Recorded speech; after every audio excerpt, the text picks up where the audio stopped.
민주당 송영길 대표의 발언에 대해서 한 말씀 드리겠습니다. 윤석열 전 총장을 겨냥해서 불공정한 특혜를 받았다. 또 자신이 몸담았던 정부를 배신했다라고 말하였습니다. 송영길 대표가 적어도 대한민국 집권여당의 당대표로서 또 법률가로서 기본적인 인식이 있는지 상당히 의심스럽습니다. 검찰총장은 정부 조직법상으로는 정부 내에 있지만 정치적인 입장에서는 정부에 몸담았다고 발언하는 것은 지극히 위험합니다. 검찰총장은 대한민국의 기관의 장 중에서는 가장 정치적으로 중립적이어야 한다는 것은 삼척동자도 다 아는 일입니다. 그럼에도 불구하고 집권하고 있는 정부에 몸담았다, 예, 배신했다라고 하는 발언은 기본적으로 민주당이 집권을 할 수 있는 능력과 자질이 안 되는 정당이었다는 것을 반증하는 것 아니냐 싶습니다. 결국 윤석열 총장의 현상은 특혜를 줬다면 문재인 대통령이 불공정한 특혜를 준 것입니다. 결과적으로는 윤석열 총장을 내세워서 반헌법적, 반법치적 행태를 자행하겠다는 의도를 가졌었죠. 그러나 윤석열 총장은 거기에 대해서 저항하고 헌법과 법치 정신을 존중하기 위해서 지금 현재 이르렀다는 말씀을 드립니다. 어제 문재인 대통령이 대선을 앞두고 청와대와 정부의 철저한 정치적 중립을 지시했습니다.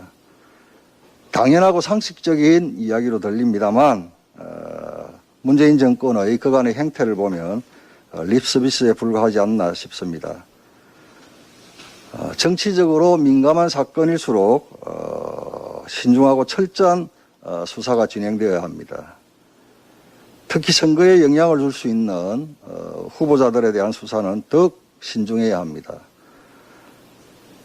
그러나 공수처는 윤석열 전 총장에 대한 직무와 관련한 고발 사건을 입건함에 있어 그와 같은 사실관계를 가지고 수사지휘권 배제 또 징계 청구를 위해서 추미애 전 장관이 가진 수단과 방법을 동원해도 그걸 엮어내지 못했던 그러한 기초자료가 있습니다.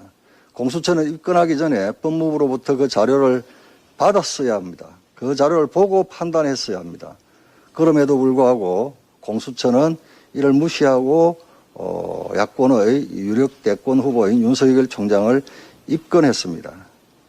더 가관인 것은 국회 법사위에서 우리 국민의힘 의원들의 지적에 따라 공수처에서 법무부에게 이 자료의 제출을 요구를 했습니다. 그런데 법무부는 이를 거부하고 있다고 합니다. 박범계 장관은 이와 관련된 기초자료를 공수처에 반드시 제출해야 할 것입니다. 윤석열 총장 찍어내기 위해서 수사지휘권을 배제했던 또 이해관계가 충돌할 수 있는 소지가 있다라고 해서 수사지휘권을 배제했던 윤 총장 가족 사건 서울중앙지검에서 수사 중입니다. 이제 윤 총장은 물러났고 문재인 대통령이 꼭 집어서 임명한 김오수 검찰총장이 취임을 했습니다.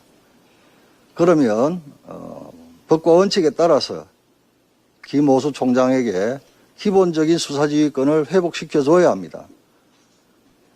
그럼에도 불구하고 박범계 장관은 수사지휘권을 회복시키지 않고 자신의 고교 후배이자 친여 성향의 검사라고 정평이 나 있는 이정수 검사장에게 수사를 계속 맡기겠다고 합니다. 반드시 시정되어야 합니다.